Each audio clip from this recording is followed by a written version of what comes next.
Vox y el PP se han puesto de acuerdo en reducir el número de diputados. Usted sabe que uno de los grandes, en fin, tabúes de la vida política española es la reducción del gasto político. Y que cuando alguien lo propone, como hacía Vox, reducir drásticamente el número de diputados, siempre hay alguien que dice, ¡ah, quieres privar al pueblo de su representación! Bueno, Vox y PP acuerdan reducir el número de diputados de la Asamblea de Madrid de 136 a 91.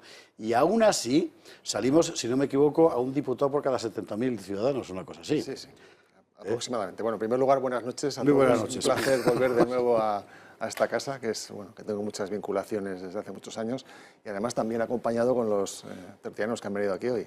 Una maravilla.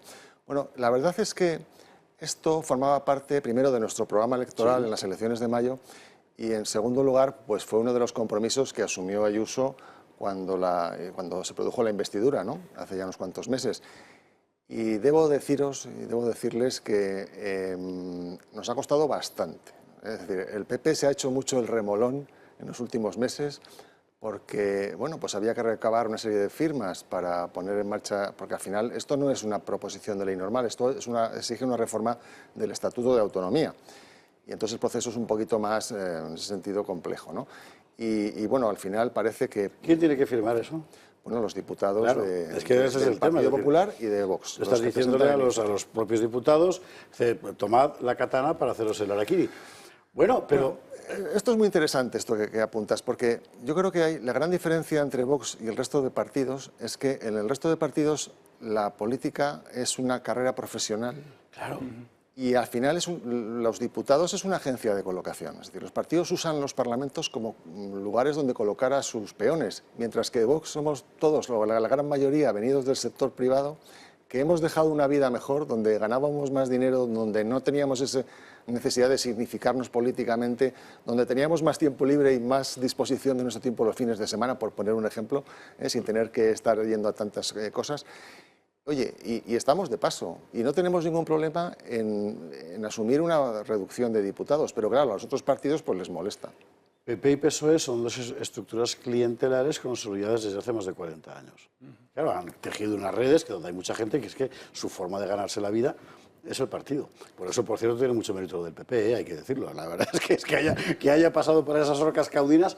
Lo que me cuesta un poco más entender, y no necesito activar el modo ironía, ¿verdad?, es que la izquierda de la izquierda, sin embargo, estuviera tan opuesta a esto.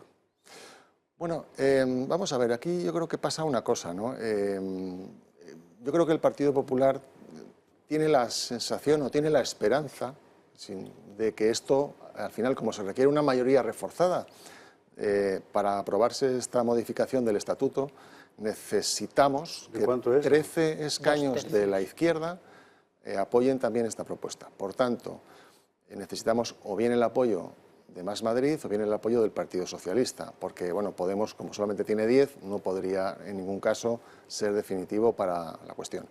Más Madrid y Podemos ya han dicho que están en contra totalmente de esta posibilidad. Qué raro. ¿Por qué? Mónica García, ¿por qué no quiere? Es muy raro, sí.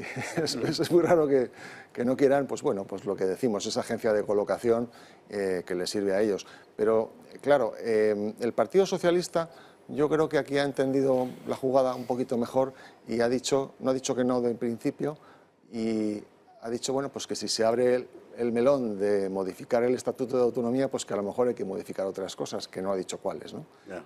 Pero bueno, al menos la situación se presenta interesante y cabe la posibilidad de que al final se llegue a buen puerto. Yo creo que este tipo de... Yo sigo sin la palabra, perdonadme, pero hay una pregunta que quiero hacer. En España estamos muy acostumbrados a que cada vez que se plantea en el debate la reducción del gasto político, alguien diga que es el chocolate del loro. Y así tenemos un país donde hay 1 millón de loros comiendo chocolate hasta reventar, ¿no?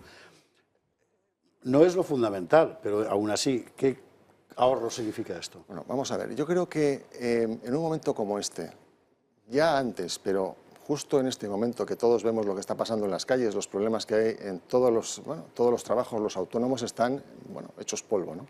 Y todas las familias están apretando el cinturón, sobre todo las más débiles, las familias más humildes, para las cuales el pago de la factura de la luz o de la gasolina o del gas es una parte importante de sus ingresos, ¿no? Entonces, claro, pues ellos lo acusan mucho más. Lo que no podemos los políticos es hacer como si no pasara nada. Y yo creo que estas cosas son muy importantes porque transmiten un mensaje de que estás con ellos. la reducción no es la única que hemos conseguido. Hemos conseguido también, por ejemplo, que Telemadrid tenga un presupuesto 7 millones y pico inferior al del año pasado, es decir, una reducción de un 10%. Y ahora mismo Telemadrid es la televisión autonómica y no autonómica, pública, en cualquier caso, más barata de toda España. Esto es muy importante que se sepa, y eso es gracias también a Vox. Hemos conseguido también un compromiso de reducción de los gastos que tiene el Gobierno de la Comunidad de Madrid de promoción, es decir, de hacer propaganda del Gobierno, también en una cantidad de unos 10 millones de euros. Y esta reducción supondría aproximadamente en una legislatura también alrededor de esa cifra, unos 10 millones de euros también. Es decir, que es una cantidad importante, claro. Y como bien decías, es el chocolate del oro, pero es que está lleno de loros. Claro. Y al final, si quitamos de aquí, de aquí, de aquí, de aquí, se pueden hacer muchas cosas. Es decir, nosotros el otro día planteábamos, por ejemplo, una reducción del impuesto de transmisiones patrimoniales, una deducción para que los jóvenes puedan acceder a la vivienda en unas condiciones mejores, pasando del tipo del 6%, que es el actual, al 2,5%. Y, por ejemplo, eso se podría compensar, por ejemplo, con este ahorro. Algo tan sencillo como eso. Es decir, hay muchas cosas que se pueden hacer, muchas ideas. Hemos también traído un plan de compensación de las cuotas que Escrivá quiere subir a los autónomos para compensar en el año 23 esa subida de cuotas. También la podríamos acometer en parte con todos estos ahorros. Y, sobre todo, quiero que sepáis que todas esas iniciativas, todas esas de los últimos 2 meses que van en este mismo sentido, el Partido Popular nos las ha tumbado. Y no sabemos qué pasa. ¿No están a favor de reducir impuestos? ¿Cómo que no sabemos qué pasa? No entendemos nada. Que sabemos qué pasa. Antonio, Juan Antonio. Bueno, yo creo que es una medida importante, simbólica, que va acompañada de una medida trascendental que se adoptó al inicio de la legislatura, que fue la reducción de consejerías. La reducción de consejerías y además la dimensión de esas consejerías. Yo invito a quien quiera, y además es un ejercicio práctico que yo planteo a los alumnos en clase, es la estructuración o la organización de las consejerías, primero de los departamentos ministeriales a nivel estatal y luego de las consejerías de diferentes comunidades autónomas. Yo invito a que la gente vea cómo están organizadas las consejerías de la Comunidad de Madrid y cómo están organizadas, por ejemplo, los departamentos, que así se llaman en Cataluña, los departamentos de Cataluña. Es un ejercicio práctico en el que se ven muchas cosas y se ve dónde se ahorra en gasto público y dónde no se ahorra en gasto público. La medida concreta por la que apuesta Vox y que ha sido secundada por el Partido Popular, vamos a ver qué hace el Partido Socialista, porque, como bien se ha explicado, se necesita una mayoría reforzada de 2/3 para poder reformar el Estatuto de Autonomía en tal sentido, supone un ahorro por legislatura en torno a 12,5 millones de euros. 12,5 millones de euros, que efectivamente, sumado a la reducción de consejerías a 7, sumado a la reducción del presupuesto de Telemadrid, está dando donde más se necesita. Aquí hemos dicho muchas veces que el gran problema que tiene ahora mismo España es el gasto público. Ahí están las variables macroeconómicas que tenemos de la deuda pública y del déficit público. Eso está ahogando a nuestro país, porque significa, y ahora tenemos el doping del Banco Central Europeo. Cuando el Banco Central Europeo cierre el grifo para comprar deuda pública, eso significará que nuestra prima de riesgo subirá y que los intereses de nuestra deuda tendremos que pagarlos muchísimo más caro. Por lo tanto, en definitiva, termino, creo que es una medida que va en la buena línea. Es una medida algo más que simbólica porque afecta a una partida presupuestaria importante que espero que el Partido Socialista sea capaz de secundar, aunque no estoy muy seguro de ello, y que sería beneficioso en su conjunto para los ciudadanos de la Comunidad de Madrid. Y además se vería que la Asamblea de Madrid puede funcionar perfectamente con 91 diputados de igual manera o mejor, de manera más eficiente que con 135 o 136 que son los que tiene ahora mismo. Sí, yo estoy de acuerdo. Yo creo que primero hay la reflexión quizá del tema de que para la izquierda siempre necesita más Estado. Entonces esa sensación de que te van a quitar diputados a pesar de que vas a tener mucha más eficiencia. Y aquí hablamos de eficiencia, igual que se habla en ecología de coeficiencia, hay político-eficiencia. Y desde luego hay procesos políticos que se pueden hacer con muchísima más eficacia y eficiencia. Y eso me parece un paso fantástico, ¿no? Por parte de Vox y por parte del Partido Popular y demás. Entonces, bueno, luego, en cuanto a lo de Telemadrid, los medios, ha sido muy inteligente el hacerlo. ¿Qué peso tienen o qué necesidad enorme hay de tanta televisión autonómica? Desde luego no el tener unos máximos de gastos en ellas, y yo creo que ese paso está muy bien dado, ¿no? En cuanto a por qué quiera, o habéis comentado antes del el PP situarse más o menos, decir que sí, apoyar o no toda esa transformación, bueno, yo creo que ahí hay unas reflexiones que nos tenemos que hacer, ¿no? Yo creo que cada vez más la sociedad esta hiperglobalización está dividiéndose en dos partes. Una parte en la que están todos los protegidos e incluso partidos que están de acuerdo en esa especie de globalismo y que no tienen que soportar las áreas de la economía de mercado. Están todos estos que en el fondo en donde van a entrar el Partido Popular y el Partido Socialista, que es una especie de grupo que protege la digitalización, la transición ecológica, porque en el fondo a ellos no les afecta, porque en ese grupo están todos los funcionarios, están todos los, y ahí me meto yo como profesor de universidad de tiempo parcial, están protegidos. Pero yo también tengo que luchar como autónomo. Pero esa división entre los que no van a sufrir mucho los cambios de la situación económica y aquellos que de verdad lo van a sufrir, que son las clases medias que están desapareciendo y casi todos arrinconados, son las masas salariales cada vez menores, eso ya los partidos en el fondo lo están oliendo. Y lo que yo siento es que los partidos principales, en este momento, por número de votos, Partido Popular y Partido Socialista, están dentro de esa aceptación de la Agenda 2030 al globalismo, están quedándose del lado de la concentración empresarial, de la protección, y olvidándose de los que estaban este sábado y domingo en las calles protestando, ¿no? Ahora tú tienes que comentar los parlamentos de nuestros intervinientes, tratando de ser más breve incluso.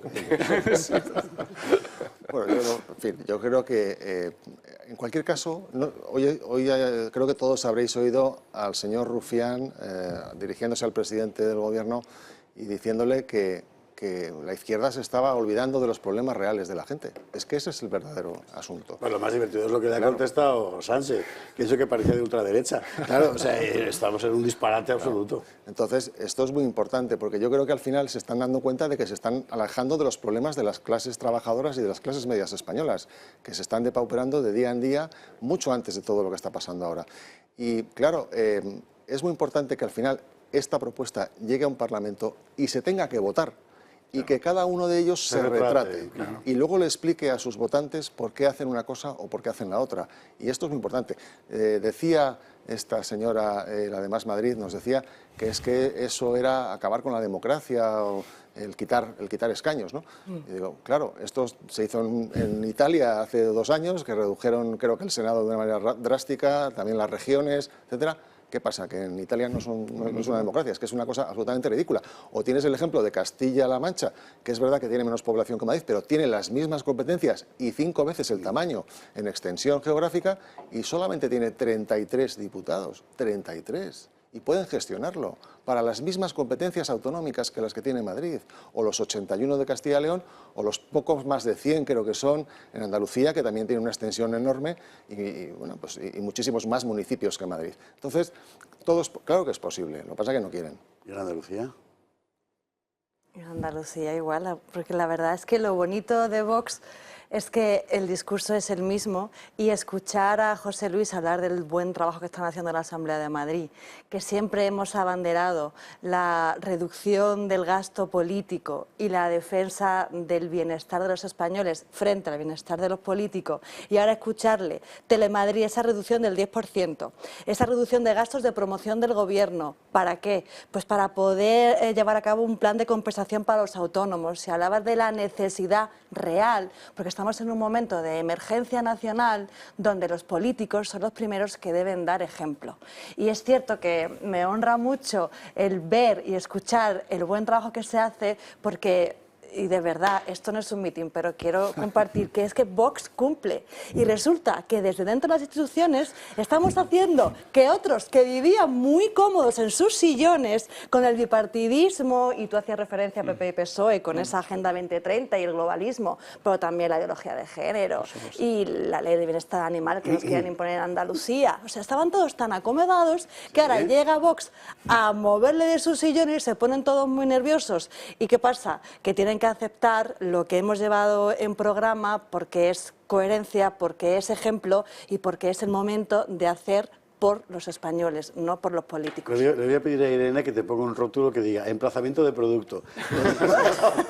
Es que la verdad, la lealtad a los principios y, por supuesto, defender con ejemplo aquello que... Eso es verdad, de lo era una hablas. cosa que sabía efectivamente, que había salido en campaña, que se había prometido y que forma parte del Siempre. repertorio de Vox. También es verdad que lo tenéis más fácil que los demás. Más fácil, Pues porque porque no tenéis detrás 7.000, 8.000, 10.000 familias que desde hace años dependen, claro, de la floración de cargos públicos por todas partes. Pero es que tenemos a millones de familias detrás. Ya lo sé, pero no de cargos públicos.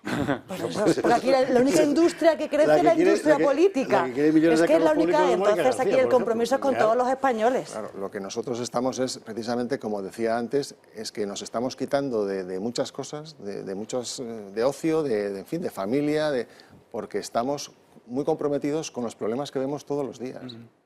Es que de verdad es tremendo. Cuando además, yo creo que hay mucha gente que, claro, que en grandes ciudades como Madrid, pues vive en unos entornos que a lo mejor no se ven ciertas cosas y no es consciente de lo que está pasando. Pero nosotros, nuestra obligación es salir, recorrer los barrios de Madrid, los municipios de la periferia y claro, vemos unas cosas espantosas. Me acuerdo ahora, hoy mismo, hoy ha estado nuestra compañera Ana Cuartero, que también creo que ha venido por aquí alguna vez, en el polígono industrial de Valdemoro, que está... Dejado de la mano de Dios. No quiero hacer una comparación, pero algunas zonas pueden recordar a imágenes que estamos viendo de Ucrania estos días. O sea, está absolutamente devastado. Y eso no puede ser. Eso no puede ser. Y luego también comentar que precisamente hoy también Ayuso, en una entrevista de radio que ha tenido, ha anunciado que va a poner en marcha otra de las medidas que comprometimos en la aprobación del presupuesto a finales de año, que es una auditoría de todas las subvenciones que ha hecho la Comunidad de Madrid en los últimos 4 años. Y se va a poner en marcha ya. Y esto para nosotros también es motivo de orgullo y satisfacción. Y entonces era el llanto y el crujir de dientes, ya verán. Yo lo que pido es que Ayuso tenga palabra, porque como sea como Juanma Moreno, que no tiene palabra, y que el acuerdo de Andalucía lo está pisoteando, pues así estamos los andaluces. Sí, sí. Miguel Ángel, última pregunta, que nos vamos a la publi, después de que lo responda. Hay siempre aquí en este tipo de cosas un problema, ¿no? Los mismos que regulan son los regulados, ¿no? Los mismos que deciden el número de diputados que tiene la Asamblea son los propios diputados. Bueno, eso parece que lo habéis resuelto, reduciendo un poco el número de diputados. Yo me preguntaba el otro caso que es muy sangrante, yo creo, para la población, que es el de los sueldos. Nadie decide su propio sueldo más que los diputados, alcaldes, concejales, etcétera. Y ahí, de nuevo, yo creo que la población, de nuevo, esa población que, como bien decía Juan Antonio, pues, hay un alto porcentaje de la población que cada vez va a sentirse que está siendo dejada atrás por el curso de la historia y por el curso de nuestra sociedad. Si habéis pensado también en alguna medida en ese sentido. Bueno, la realidad es que los salarios de la Asamblea de Madrid no son especialmente altos. Hay a lo mejor otras comunidades, otros entornos, o a lo mejor el Congreso, no lo sé, pero no son especialmente altos. Pero lo que sí hemos hecho en todos los años, cuando se reúne la Junta de Portavoces, en lo que es la mesa de la Asamblea, y hemos votado sistemáticamente en contra de todas las subidas. Ni el 1% ni el 2%, nada, o sea, cero. Los demás partidos, lógicamente, han votado a favor, pero nosotros hemos votado en contra constantemente. Y yo creo que en un sitio donde yo creo que sí se va a ver esto que preguntas, Miguel Ángel, es en Castilla y León. Yo creo que en ese caso, o sea, Juan García Gallardo ha sido muy claro y va a exigir una reducción de salarios. No, en Castilla y León los procuradores no cobran salario como hay algunos procuradores. que sí y otros cobras que solo no. si eres procurador o cobras obviamente las dietas, pero el procurador, tú puedes ser procurador y no cobras más que la asistencia al pleno. Pero hay un porcentaje que sí que están, digamos liberados y esos sí cobran y además son salarios relativamente, o sea, son más altos que los de Madrid, un poco lo que comentábamos. Y luego les han hecho una encerrona porque justo en el periodo este que ha habido de tránsito entre las elecciones y la toma de posesión, la mesa que había, digamos, de Diputación Permanente ha aprobado una subida de sueldos en la mesa. Y entonces, claro, pues no, es que el nuevo presidente Carlos Pollana, no, esto no es, esto ha sido los que se iban, es decir, el Partido Popular, Ciudadanos, los que estaban ahí, han sido los que han hecho esta subida de sueldos, que es absolutamente injustificable probablemente en esta situación. Ay, patio de Monipodio y puerto de Arrebatacapas. Qué barbaridad. José Luis, muchísimas gracias por estar aquí esta noche con nosotros en el Gato al Agua, porque enseguida vamos a ir a una de esas comunidades donde los sueldos son estratosféricos, que es la de Cataluña, precisamente, y a pesar de la deuda. Bueno, enhorabuena y que salga adelante, en fin, y seguiremos en este asunto como tantos otros. Gracias mil. Muchísimas gracias y volveremos las veces que haga falta.